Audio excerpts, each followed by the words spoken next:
Karbala का वाकया एक दर्द भरी दास्तान। रेगिस्तान की रेत तेज धूप में तप रही थी। चारों ओर सन्नाटा था, मगर इस खामोशी में एक अजीब सी बेचैनी छिपी हुई थी, जैसे फिजा खुद रो रही हो और जमीन खुद पर होने वाले जुल्म की गवाही दे रही हो। यह डेथ मुहर्रम 61 हिजरी का दिन था। करबला की सरजमीन इतिहास के एक ऐसे दर्दनाक वाकये की गवाह बनने जा रही थी जो हमेशा के लिए अमर हो गया। इस घटना की शुरुआत मदीना से होती है, जहां पैगंबर मोहम्मद लम के नवासे हजरत हुसैन इब्ने अली सलाम अपनी जिंदगी के शांत दिन गुजार रहे थे। लेकिन दुनिया ने करवट ली और खिलाफत की बागडोर एक ऐसे व्यक्ति के हाथ में चली गई जो इस्लाम के सुनहरे सिद्धांतों से बहुत दूर था। उसका नाम था यजीद। यजीद की बैत का आदेश चारों ओर फैल गया, और जब मदीना के गवर्नर ने हुसैन को बैत के लिए बुलाया तो उन्होंने साफ इनकार कर दिया। हुसैन जानते थे कि ये सिर्फ सत्ता की बात नहीं है, बल्कि ये इस्लाम के अस्तित्व का सवाल है। बैत का मतलब होता कि वो जालिम शासन को इस्लामी शासन मान लेते, और ऐसा वो कैसे मंजूर कर सकते थे। इसी वैचारिक लड़ाई ने उन्हें मदीना से मक्का की ओर हिजरत के लिए मजबूर कर दिया। मक्का की शांत फिजा में भी उन्हें सुकून न मिला, क्योंकि खबर थी कि वहां भी उन पर हमला हो सकता है। इसी बीच कूफा के लोगों ने उन्हें पत्र भेजे। हजारों चिट्ठियों और संदेशवाहकों ने वादा किया कि वो उनके साथ हैं, यजीद के खिलाफ खड़े होंगे। इस यकीन पर हुसैन ने कूफा की तरफ सफर शुरू किया। यह सफर कोई आम यात्रा नहीं थी। साथ थी औरतें, बच्चे और कुछ वफादार साथी। करबला की जमीन पर जब काफिला पहुंचा तो यजीद की फौज ने उन्हें घेर लिया। पानी तक पहुंचने से रोक दिया गया।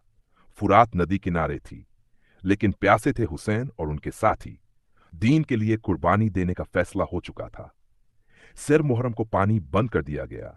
बच्चों के होंठ सूख चुके थे, मगर उनकी आंखों में भरोसा था। असगर जैसे मासूम बच्चे भी मानो ये पैगाम दे रहे थे कि दीन के लिए जान देना इज्जत की बात है। नायज मुहर्रम की रात हुसैन ने अपने साथियों को इकट्ठा किया। उन्हें फरमाया कि दुश्मन सिर्फ मुझे चाहता है, तुम सब चले जाओ, मगर वो वफादार साथी जिनमें हबीब इब्ने मजाहिर, मुस्लिम बिन औसजा, जुहैर बिन कैन और अब्बास जैसे बहादुर थे, सबने एक स्वर में कहा, या हुसैन, हम आपको अकेला नहीं छोड़ेंगे। डेथ मुहर्रम की सुबह हुई। फजर की नमाज के बाद हुसैन ने सफेन दुरुस्त की, साथियों को जन्नत की बशारत दी। सबसे पहले अंसार ने जान की कुर्बानी दी।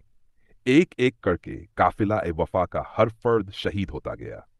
हजरत अब्बासन, जिन्हें अलमदार हुसैन कहा जाता है, जब बच्चों के लिए पानी लेने निकले तो दुश्मन ने उनके दोनों बाजू काट दिए, लेकिन वो मशकीजा दांतों से थामे आगे बढ़ते रहे, यहां तक कि शहीद हो गए। हजरत अली अकबर, हुसैन के जवान बेटे, जब मैदान में उतरे तो यूं लगा जैसे रसूल अल्लाह सल्लल्लाहु अलैहि वसल्लम की छवि सामने हो। उन्होंने दुश्मनों को ललकारा, कई को जहन्नम पहुंचाया, मगर आखिरकार शहीद हो गए। फिर वो लम्हा आया जब हुसैन अपने 6 माह के बेटे अली असगर को लेकर दुश्मन की तरफ बढ़े।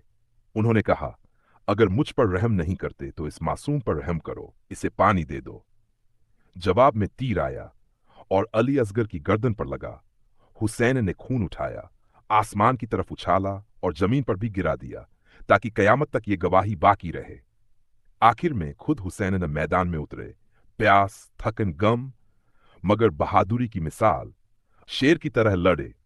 दुश्मन के दिलों में डर समा गया, मगर आखिर एक जालिम ने पीछे से वार किया, नेजा मारा, और फिर शिम्र नाम के बदबख्त ने उनका सर धड़ से जुदा कर दिया।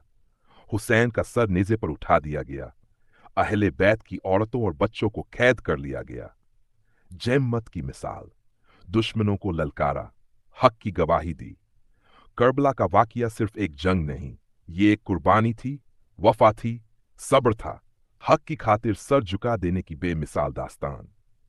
हुसैन ने अपने लहू से इस्लाम को जिंदा किया, हमें सिखाया कि जालिम के सामने सर झुकाना ईमान के खिलाफ है।